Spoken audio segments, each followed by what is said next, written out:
Meditation is neither a doing or it is something that you can make it happen.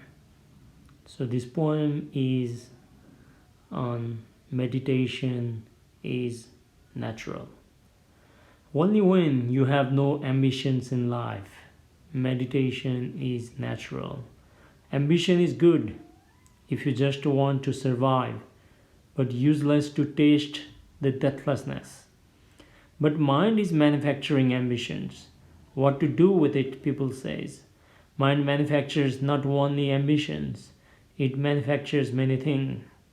Just like you don't heed to what you consider worthless, do not heed to ambitions too. They will be there, but your attention flares them up. When attention subsides, awareness envelops the perception, and this is it, what you are trying to quench.